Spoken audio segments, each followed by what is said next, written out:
Good morning and welcome. I'm Josephine Corcoran, holistic career coach and astrologer, and welcome to my Astrology for Business weekly live where I talk about the energy of the planets and what's happening with their placement in the heavens and how that informs the energy and emotions down here on Earth and as we do business each week. So the reason I started this weekly live was to give you some information about the sorts of placements of the moon and which zodiac sign the moon's in, and you can use that to choose activities that are aligned with that vibe to really support your business being successful. And also it's really valuable to understand what's happening with the planets because we can leverage the vibration or the energy that's happening there to support us with the decisions that we're making in our business.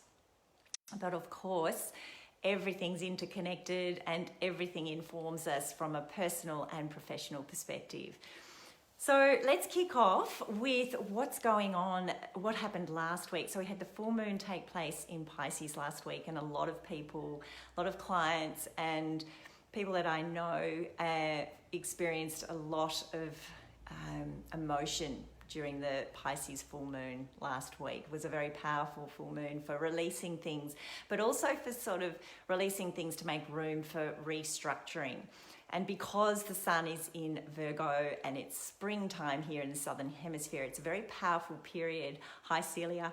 It's a very powerful period for getting rid of old habits, any habits that are toxic to us in any way, shape or form. So whether they're habits that are through food or drink or behaviors that we know don't serve us, Virgo season always invites us to restructure our life and to clear out what's holding us back. So I personally made a decision at the beginning of last week that for the rest of September I was going to be getting in the ocean every day, and I've done that so far, and it's completely revitalizing because if we think about, well, everything that's happening at the moment, there's a lot of stress and a lot of anxiety, particularly with our dear friends and family down in Victoria, and there's just a build-up of the positive ions in our body which are really quite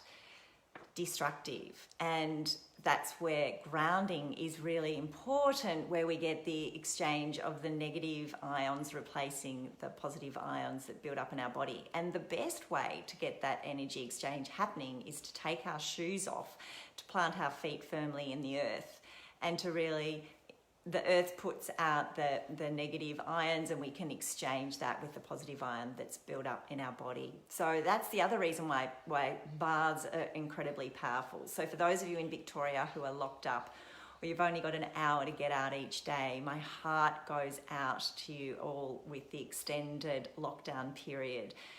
And I know there's a lot of frustration and a lot of anger and a lot of just being over leadership that's just not serving people.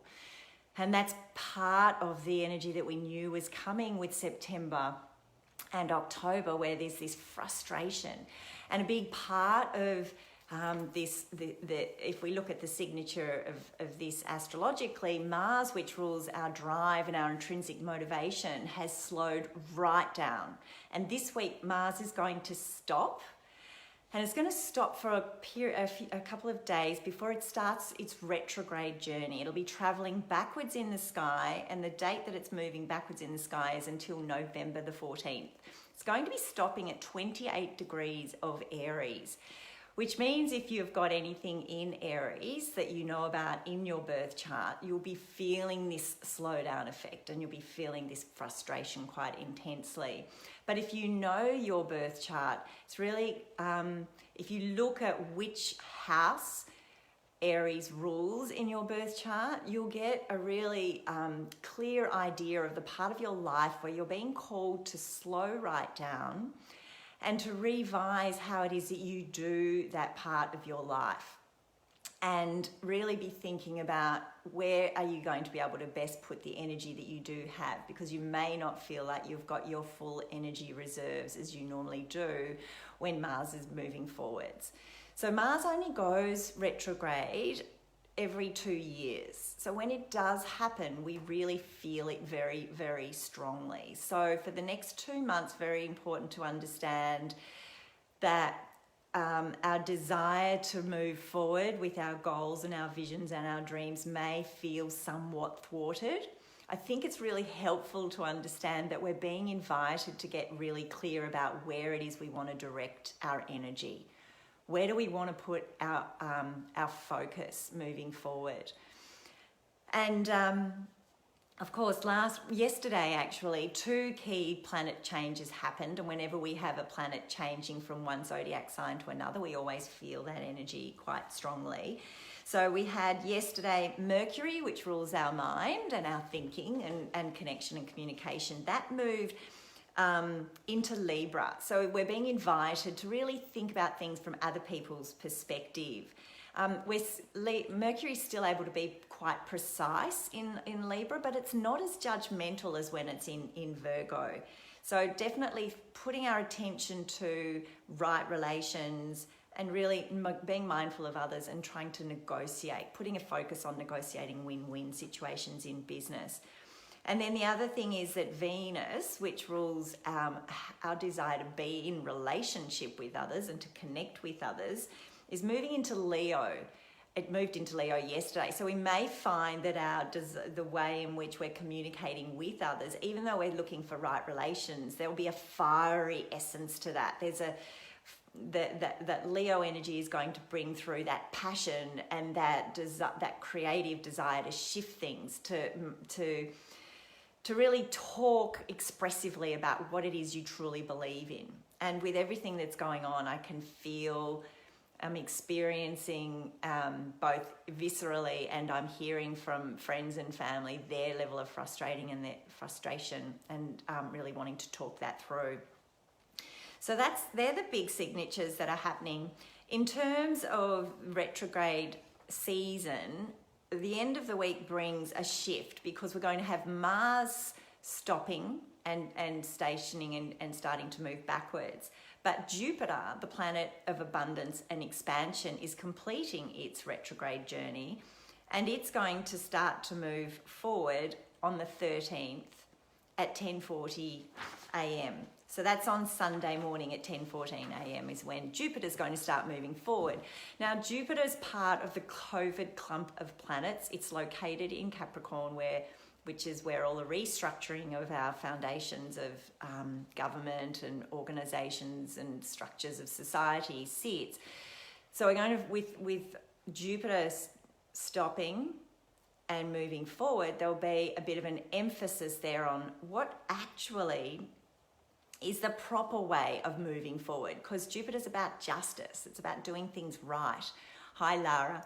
And so with Jupiter moving forward, there'll be this real push to get this kind of fairness going on, like what's actually appropriate for everybody. Jupiter does also rule the legal system. So be interesting to see what starts happening now that we've got Jupiter moving forward and getting some kind of what's really appropriate. What's right for everybody with the way we're looking at how we lead through this virus and what's going to be happening beyond. Because the virus, there's no sort of short-term fix. We can't lock everybody up forever. And it's extraordinary how what's happening here on Earth is actually is a reflection of what's happening up in the heavens. So that's the main shift. And then what we do with regards to the retrograde season. So we're still doing a huge amount of rethinking and reviewing and revising in all aspects of our life. And for the remainder of September and October, though, we're really going to be feeling it very intensely about, okay, how am I going to use the energy that I do have and where exactly do I want to place that? But may feel still quite thwarted or feel like I haven't really got quite my direction quite clear.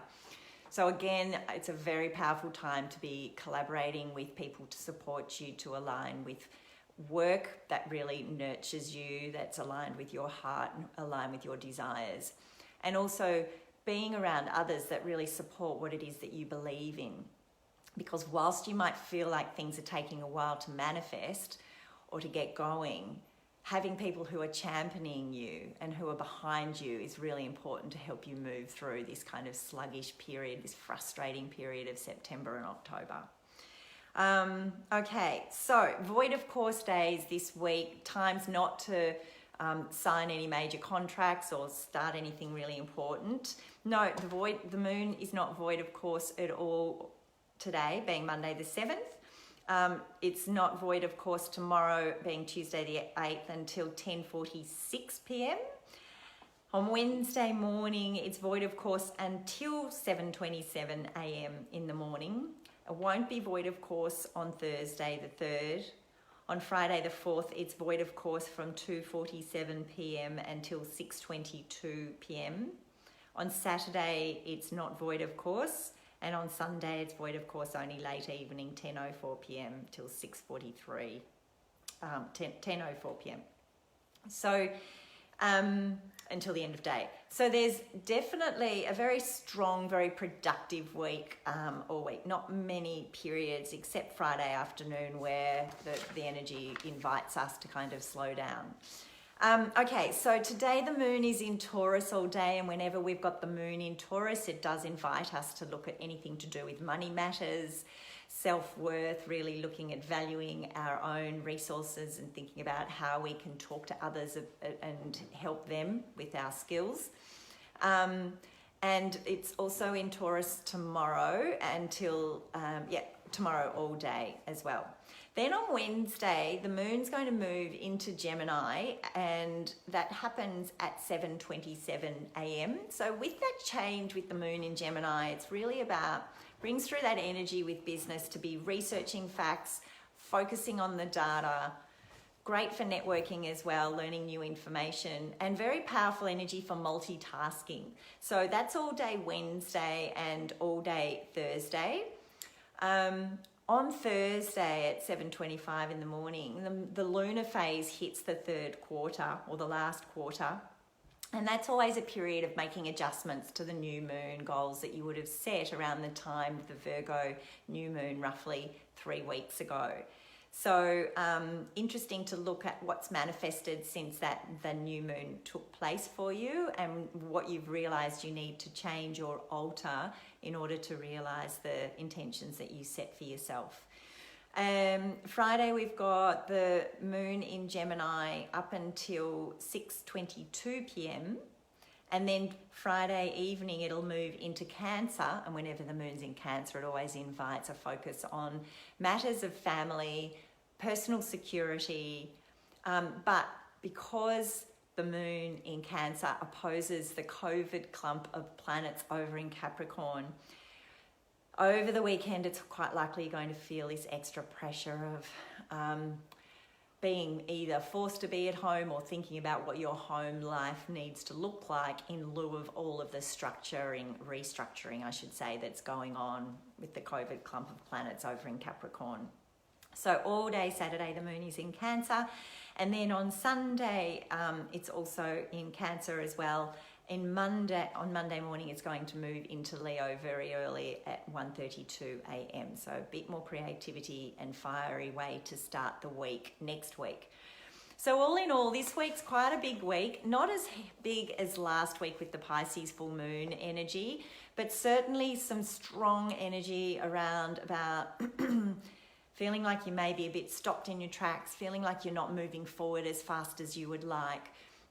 And really interesting, if you know your chart, just to go back and look at what part of your chart does Aries rule, and what are you noticing about that part of your life? Where are you being called to revise or rethink that part of your life? And what is it that you can, with less energy potentially available, you may feel like you have less energy. Where do you want to direct that energy to get the best results for your business, for your clients, and also within your relationships in your personal life? So wishing you a wonderful, nurturing week ahead. It's a very powerful week for disseminating information, sharing your knowledge out in the world, but it is also a very powerful time for just making sure you continue to focus on your heart and what's for your highest good. And as always, I encourage you to be, if you're not clear on if you're not clear exactly about where it is you want to take your professional life or even your personal life, seek some support at this time. It's such a powerful year for going within and creating new structures within your life to bring a deeper sense of meaning and purpose for 2021 and beyond. Sending you all my love. Have an amazing week. See you again soon. Bye for now.